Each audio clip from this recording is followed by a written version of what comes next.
very interesting to know that the person we owe everything around us is probably mainly Nikola Tesla and to a certain extent Michael Faraday. Tesla first conceived the idea about intensive pulse light. Even he delivered this one to the American Army. And he started thinking about that shielding the borders around America, and that's how it developed. He went to the Army, developed a plan, presented, and they thought he was mad. He believed that the natural energy, which is called ELF, extra low, unlimited energy, can be utilized very successfully. And now it is recognized it can be done. There's a signed draft between America and Russia not to be used because that has been banned, because that can fall in wrong hands and can cause catastrophic damage to the Earth. Tesla discovered neon light, which I think is probably the first laser, and you'll see why. In 1934, one of his neon lights was used in botany as low-level laser stimulation therapy. In 1903, Danish physician Niels Finsen Riebeck was awarded a Nobel Prize for his light therapy. He thought that he would create a microsun in the doctor's surgery and treat every patient. And Tesla's neon light was used to stimulate in botany, and that developed into DNA, the most significant discovery on the Earth, unnoticed until recently I started presenting. So Russians used Tesla coil to remove paint from old ships, and Russian Jews, doctors of physics, who I have met them personally, I know them, developed the first intensive pulse light after migrating to Israel, and that was Photodynamic. Doctors Bitter, father and son, developed the name photofacial, and they quarreled who discovered the name, and they just recently started to communicate again. And I'm the first person to use the first commercial use of NDX laser in the world and IPL combined together, and I developed the name Photothermage or photothermal therapy, which is already being registered and has gone through the first phase. I conceived the idea of how light developed on Earth can travel, and that is called DNA world. The healing nature of light has been known since the dawn of mankind. The Greek and Romans both understood that sunlight has remedial capacity, but they couldn't understand and explain why and how it worked. I recognize this, and it is not the light, but it is the heat at the appropriate temperature. Light is probably the next stage. Then that will create atmosphere, water, and nutrients that all optimizes cellular metabolism, provides stimuli for all metabolic processes to take place, and will initialize rejuvenation for all living organisms. The heat delivered from the universe and from inside the planet has the highest intellectual power, authority to create and destroy, governs all physical and chemical laws, creates and controls life.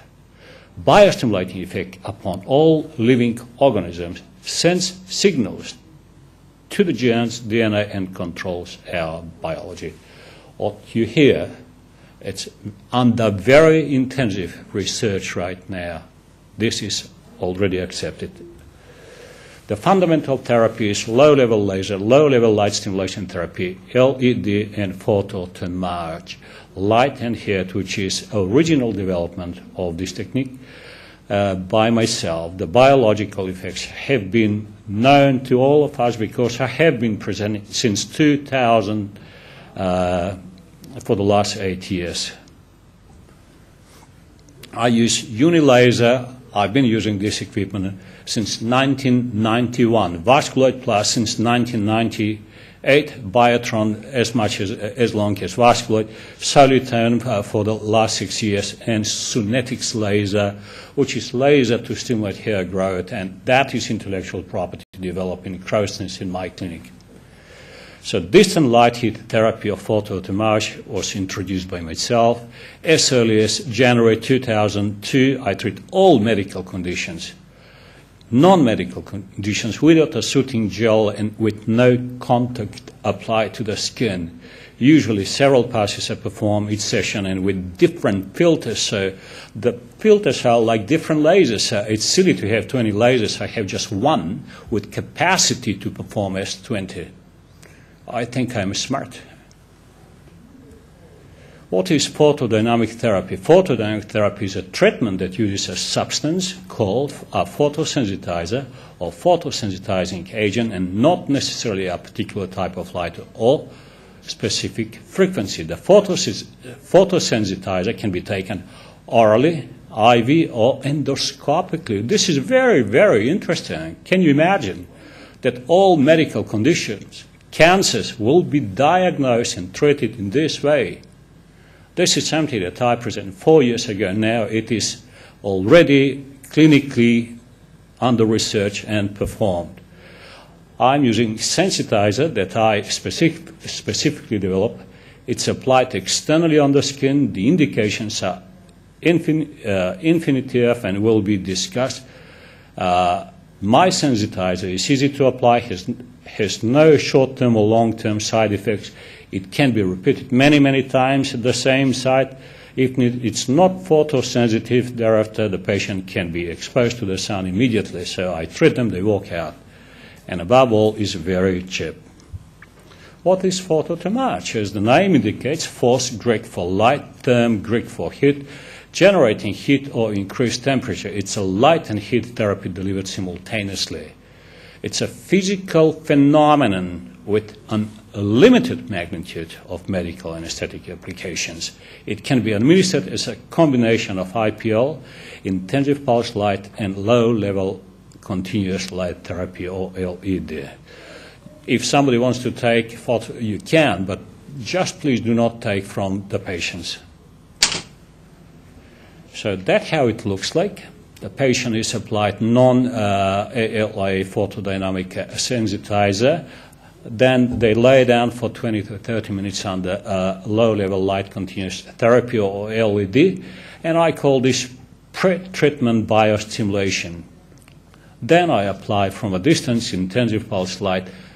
It depends what I like to achieve.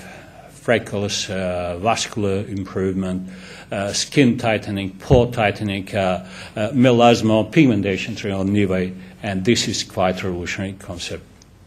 I also use phonetics laser or LED. That's how it looks like. The patient down has been applied photosensitizer. The face becomes, the skin slightly reddish. Then I lay them down under one of the light or laser systems. Chronology, that's how it started. I'll tell you what inspired me, what were the first questions or patients thought, because I started as early as 1991. And people thought using laser was very dangerous in that time. So after some treatments to one of the patients, then in 1996, I think, we did biopsy. And the result came very, very interesting. So in that biopsy, that report was read by Professor Stephen Cossett. And he used to be, now he's retired, he was the most prominent pathologist in the world. And the report showed dense collagen bundles and formation of new blood vessels. I thought this is really something very exciting. So I knew that collagen can be stimulated back in 1996. And particularly, I could treat some incurable disorders, and I couldn't explain initially why. Then, after seeing that histopathology report, I did understand why. So, contrary to many doctors and specialists and professors and very famous names who say I have 20, 25, 30 lasers, newer technology, I do not believe in that. I have one wife, one car, update when I have to. Then Paganini never changed his violin. All he did, he improved his skills.